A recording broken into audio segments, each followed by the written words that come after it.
Par une journée sans vent, une voiture A roule à la vitesse de 108 km/h, soit 30 mètres par seconde.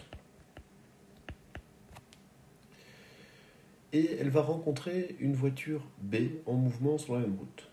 Le conducteur de A voit la voiture B devant lui et donne un coup de klaxon dont la fréquence est de 300 Hz. Donc fréquence de la source, 300 Hz. La vitesse du son dans l'air est de 340 mètres par seconde. On nous demande de déterminer la fréquence perçue par une personne immobile sur le bord de la route derrière la voiture A. Donc, de par l'énoncé, notre personne qui sera ici le récepteur est située derrière la voiture A. Donc, A s'éloigne de cette personne.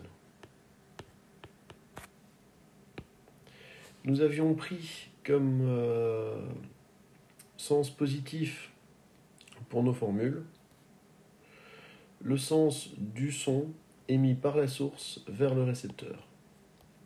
Donc, lorsque le récepteur s'éloigne de la source, la formule de la fréquence reçue par le récepteur est donnée par la relation C sur C plus vitesse de la source fois la fréquence du son émis par la source.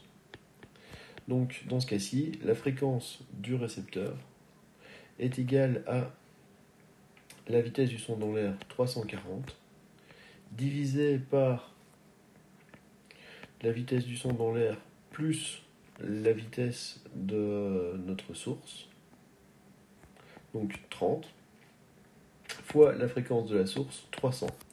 Et nous trouvons comme fréquence du récepteur 275,67 Hz. Dans un second temps, on nous demande de déterminer la vitesse et le sens du déplacement de la voiture B si la fréquence perçue par B est de 314 Hz. Nous constatons que cette fréquence est supérieure à la fréquence de la source. On peut donc déjà conclure que la voiture A est en train de se déplacer vers la voiture B.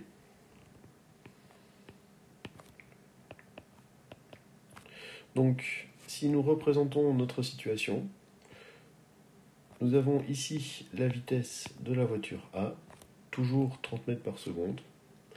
Et là maintenant, nous allons devoir émettre une hypothèse. Soit B va vers A, soit B s'éloigne de A avec une vitesse plus petite. Donc, nous allons considérer que B s'éloigne de A. Nous avons donc ici la vitesse de B. Le sens positif des vitesses est donné par le sens du son émis par la source allant vers le récepteur. Donc, nous plaçons notre repère comme suit.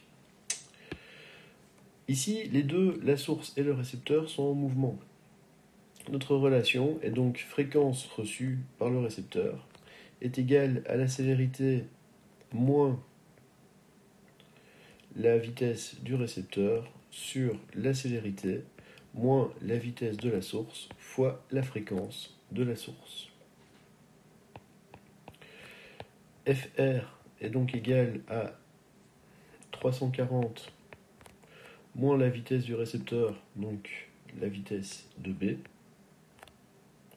divisé par 340 moins la vitesse de la source, donc de A, 30, multiplié par la fréquence d'émission, 300.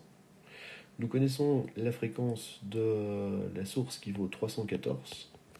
Donc 314 est égal à 340 moins VB sur 310. Le tout multiplié par 300. Il ne nous reste plus qu'à résoudre cette équation pour trouver VB. Donc 314 sur 300 est égal à 340 moins VB sur 310.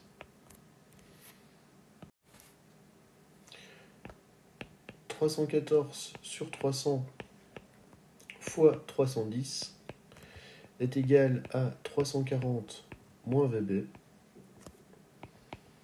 Nous avons donc 324 est égal à 340 moins VB. Il en ressort que VB est égal à 15,53 mètres par seconde. Nous avons ici une valeur positive. Cela signifie que le sens de déplacement que nous avons supposé pour B est exact.